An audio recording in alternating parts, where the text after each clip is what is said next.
2 सितंबर 2019 का ये वाकया है। एसएसपी आगरा पुलिस लाइन के अंदर यातायात पुलिस के साथ एक मीटिंग कर रहे थे। इसी बीच में एसपी ट्रैफिक ने कुछ बोलने की कोशिश की तो एसएसपी को गुस्सा आ जाता है। उन्होंने एसपी ट्रैफिक को बहुत बुरी तरह से लताड़ दिया, फटकार दिया। इसी बीच में उनकी नज़र पहुंचती है सीओ ट्रैफिक के पास। तो एसएसपी ने सीओ ट्रैफिक को भी बहुत बुरी तरह से डांटा, फटकारा। अब पूरा का पूरा जितना भी हॉल था, जितने भी इसमें पुलिसकर्मी हैं, सबके सब शांत हो जाते हैं। कहीं से भी कोई आवाज़ नहीं आ रही थी। अगर आवाज़ आ रही थी तो एसएसपी आगरा की आ रही थी, बबलू कुमार। एसएसपी आगरा अब देखते देखते अपना रोब गालिब करने के लिए सामने नजर पहुंचती है एक टीआई के पास। और टीआई का जो पेट होता है थोड़ा ज़्यादा मोटा होता है। वो उसे बहुत बुरी तरह से धमकाते हैं, फटकारते हैं, कहते हैं कि तुमने बहुत मोटा पेट कर रखा है, तुम्हें अगर नौकरी करनी है नहीं करनी है। जो एक अधिकारी का अपना बात करने का तरीका होता है, उसी तरह से वो उन्हें डांट रहे थे। वो टीआई भी अपनी गर्दन झुकाए नीचे से बात कर रहे थे। इसी बीच में उन्होंने कहा कि तुम्हारी गर्दन में या रीढ़ की हड्डी में कोई दिक्कत है क्या, सीधे क्यों नहीं बैठते हो। अब यहाँ तक बात होती है। इसी बीच में एक कांस्टेबल ने दरअसल जो अपनी नेम प्लेट लगाई हुई थी, उस नेम प्लेट में थोड़ी सी कुछ गड़बड़ थी। और इसी बीच में जब नेम प्लेट की गड़बड़ को देखने के बाद एसएसपी को इतना गुस्सा आता है, उन्होंने उस नेम प्लेट को लेकर कुछ अभद्र भाषा का प्रयोग कर लिया था। बस इसी बीच में वहाँ पर पास में ही एक एचसीपी यानी कि हेड कांस्टेबल प्रमोटेड, वो भी बैठा हुआ था। उसका हाथ खड़ा होता है, कहता है कि साहब कुछ बात कहूँ। अभी तक तो कोई बोल नहीं रहा है, पूरे हॉल के अंदर भी कुछ सन्नाटा पसरा हुआ है। लेकिन हेड कांस्टेबल ये कहता है कि कुछ बोलूं, तभी वो बोल ही पड़ता है। कहता है कि साहब खुद ने तो वर्दी पहनी नहीं है और चले हमें जान देने के लिए। अब एसएसपी के सामने कोई हेड कांस्टेबल इतनी बड़ी बात कह जाए तो जाहिर सी बात है सबके बीच में सन्नाटा तो पसर ही जाता है। एसएसपी को गुस्सा आता है। एसएसपी ने अब इसका रिएक्ट करना जब शुरू किया है, एसएसपी ने जब कुछ बोलने की कोशिश की है तो उधर से तो इतनी गालियां, इतना भद्दा भद्दा, इतना बुरा बुरा एसएसपी को कहा गया कि उस हॉल के अंदर सन्नाटा सा पसर जाता है। सबको लगने लगता है कि ये हेड कांस्टेबल तो गया किस, अब नहीं बचेगा। क्योंकि एसएसपी को इतनी बड़ी बात बोलना ये अपने आप में बहुत बड़ी बात होती है। बाद में पता चलता है कि वो जो हेड कांस्टेबल होता है वो मेंटली थोड़ा डिस्टर्ब था, इसलिए उसने इस तरह की बात की और वो बात आई गई हो जाती है। हालांकि अखबार में छपा था लेकिन इस रूप में नहीं छपा था। मगर आज की कहानी जो मैं आपको सुनाने जा रहा हूँ, इस कहानी की गूंज अब हर अखबार में है, सोशल मीडिया पर हर कोई जानना चाहता है कि आखिरकार हुआ क्या था। दरअसल कोई व्यक्ति है, अधिकारी है, वो जब डीएम को जूता मारता है और जूता लगता है नहीं लगता है। आज कहानी इसी विषय पर कि आखिरकार डीएम ने क्यों जूता खाया था। आज की जो सच्ची घटना मैं आपको सुनाने जा रहा हूँ, इस सच्ची घटना है उत्तर प्रदेश के जिला आगरा की। इससे पहले कि मैं आगरा की इस कहानी पर आऊँ, पहले मैं बात करता हूँ प्रयागराज की। प्रयागराज विकास प्राधिकरण का एक चपरासी होता है जिसका नाम होता है 21 अगस्त 2017 की। इस आकाश नाम के चपरासी ने एक पत्र लिखा और पत्र में लिखा कि ये अधिकारी की पत्नी है, इसने मुझे बेवजह एक के बाद एक 3 थप्पड़ मार दिए हैं और ये पहली बार नहीं हुआ, इससे पहले भी हुआ है।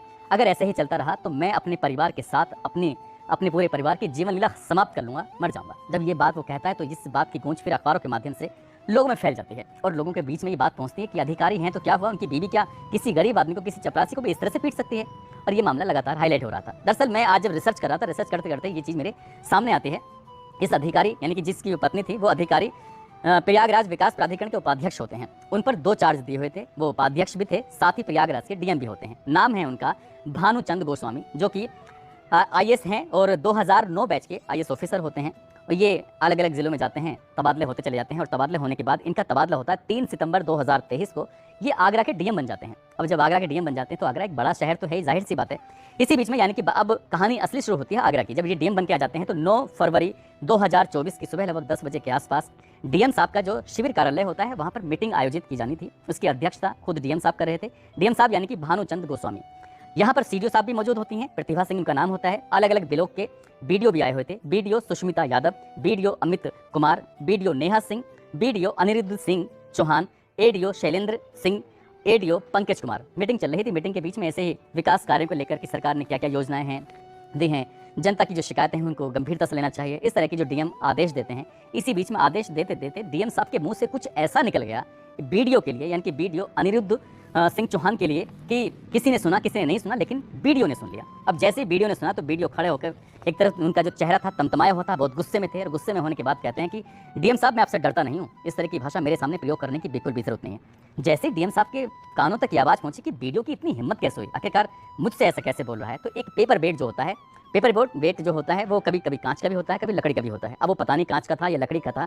वो पेपर वेट जो पेपर को दबाने के लिए यानी कि पेपर हवा से उड़ ना जाए, वो डीएम साहब के हाथ में आता है। डीएम साहब को गुस्सा आता है और डीएम साहब बहुत गुस्से में आके उसको पेपर वेट फेंक के मार देते हैं। जैसे पेपर वेट फेंक के मारते हैं तो बीडीओ अनिरुद्ध सिंह चौहान बच जाता है और बच जाता है तो अब अनिरुद्ध चौहान का जो गुस्सा था वो 7वें आसमान पर पहुंच जाता है और वो गुस्से में आने के बाद अपने पैर से जूता निकालता है। जूता निकालने के बाद डीएम साहब की तरफ को बहुत तेजी के साथ जो फेंक के मारता है। अब यहाँ जितने भी अधिकारी बैठे हुए हैं वो समझ नहीं पाया कि आखिरकार हुआ क्या। अब यहाँ से वो अपनी सीट छोड़ता है, सीट छोड़ने के बाद डीएम के पास जाता है और गुथ जाता है। कहते हैं कि हाथापाई शुरू हो जाती है। डीएम साहब ने बचने की भी कोशिश की, लेकिन तब तक तो शायद उसने अपना काम कर दिया था। और काम करने के बाद यानी कि मारपीट करने के बाद, अभद्र व्यवहार करने के बाद, खूब गंदी गंदी गालियाँ, यहाँ से मौका पाते ही भाग जाता है। कोई अधिकारी से पकड़ पाता, कोई पुलिस वाले कुछ कह पाते, क्योंकि बात पुलिस वालों तक पहुंच ही नहीं पाई। पुलिस वाले दौड़ के आते कि जो सुरक्षा में लगे रहते हैं, और डीएम साहब समझ नहीं पाए कि आखिरकार हुआ क्या था। ये बात अभी कमरे के अंदर थी, यानी कि बैठक चल रही थी, उसमें थी, एडीओ बैठे हुए थे, सीडीओ बैठे हुए थे, बाकी अधिकारी बैठे हुए थे। धीरे धीरे करके बात ये कमरे से बाहर निकल जाती है। अब कमरे से बाहर निकलने के बाद ये बात कुछ देर में मीडिया वालों के पास पहुंच जाती है, और मीडिया में देखते देखते फिर तो सोशल मीडिया पर वायरल होने लगती है कि डीएम साहब को इस तरह से वीडियो सामने जूता मारा है। जूता मारने की खबर लगातार जब वायरल होने लगती है, दोपहर लगभग 3 साढ़े 3 बजे के आसपास का वक्त होता है। अब सहायक विकास अधिकारी पंचायत खंदौली के जो एडीओ साहब होते हैं, जिनका नाम होता है पंकज कुमार, उनको आदेशित किया जाता है कि भाई बात बहुत ज़्यादा खराब हो चुकी है, डीएम साहब की बहुत ज़्यादा बेइज्जती हो चुकी है, इसलिए आपको जाकर थाने में तहरीर देनी ही पड़ेगी। यानी कि आगरा का रकाबगंज थाना होता है, लगभग 3 साढ़े 3 बजे के आसपास तहरीर वहाँ पहुँच जाती है। और तहरीर पहुँचने के बाद जब मुकदमा लिखा जाता है, तो उस मुकदमे में ये साफ साफ बताया जाता है कि डीएम साहब के साथ अभद्र भाषा का प्रयोग किया गया है, डीएम साहब के साथ गाली गलौज की गई है, डीएम साहब के साथ मारपीट की गई है, शारीरिक दक्षता का भी प्रयोग किया गया है, सरकारी कार्यों में बाधा भी पहुंचाने की कोशिश की गई है। यानी कि मुकदमा अपराध संख्या 0017 के तहत मुकदमा दर्ज कर लिया जाता है। भारतीय दंड संहिता 1860 की धारा 323 जो कि बताती है अपने आप में कि मारपीट, झगड़ा या चोट पहुंचाने की कोशिश की गई है। एक धारा और होती है जिसका नाम होता है 504, गाली गलौज का, वो इशारा करती है कि गाली गलौज की गई थी डीएम साहब के साथ। एक धारा और होती है 506, यानी कि जान से मारने की धमकी दी गई है। एक धारा और होती है 332, यानी कि सरकारी कार्यों में बाधा पहुंचाई गई है। बीडीओ साहब की अब ढूंढाई शुरू हो जाती है, यानी कि पुलिस वाले अब बीडीओ साहब को तलाश करना शुरू कर देते हैं और बीडीओ साहब छुप जाते हैं। जबकि बीडीओ साहब की भी एक जिम्मेदारी बनती थी, वो नजदीकी पुलिस स्टेशन जाते, जाकर बताते कि पूरी कहानी क्या है, डीएम साहब को मैंने जूता क्यों मारा है। वो बताते नहीं है, छुप जाते हैं। अब डीएम से कौन पंगा ले, क्योंकि कहते हैं कि गांव में तो कहावत है कि डीएम कौन होता है, डीएम तो पूरे जिले का मालिक होता है, राजा होता है। अब राजा से कोई कैसे पंगा ले सके, वो तो बिलोक का ही मालिक था। अब बिलोक कहाँ जिला।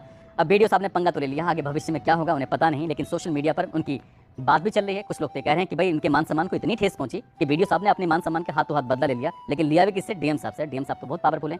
अब इस मामले की एफआईआर दर्ज हो चुकी है। क्या बीडीओ साहब की तरफ से भी एफआईआर दर्ज होगी, नहीं होगी, इस मामले में क्या जांच होगी, कोई अधिकारी यानी कि थाना अध्यक्ष जो 2 स्टार होते हैं, वो डीएम को कैसे नेगलेक्ट कर सकते हैं, उनके खिलाफ कैसे जा सकते हैं, कैसे उनके खिलाफ कार्रवाई कर सकते हैं, ये भी आप सोच सकते हैं। तो इसलिए बीडीओ के ऊपर तो बड़ी आफत आना तय है। हालांकि ये कहा जाता है कि उत्तर प्रदेश के मुख्यमंत्री योगी आदित्यनाथ न्याय की बात करते हैं। अब देखने वाली बात यह है कि वो बीडीओ को कितना न्याय दिलवाते हैं, या फिर डीएम साहब डीएम साहब पर कार्रवाई होती है नहीं होती है, ये तो खैर भविष्य के गर्भ में छिपा है। लेकिन पहले एक्शन हुआ तभी उसका रिएक्शन हुआ था।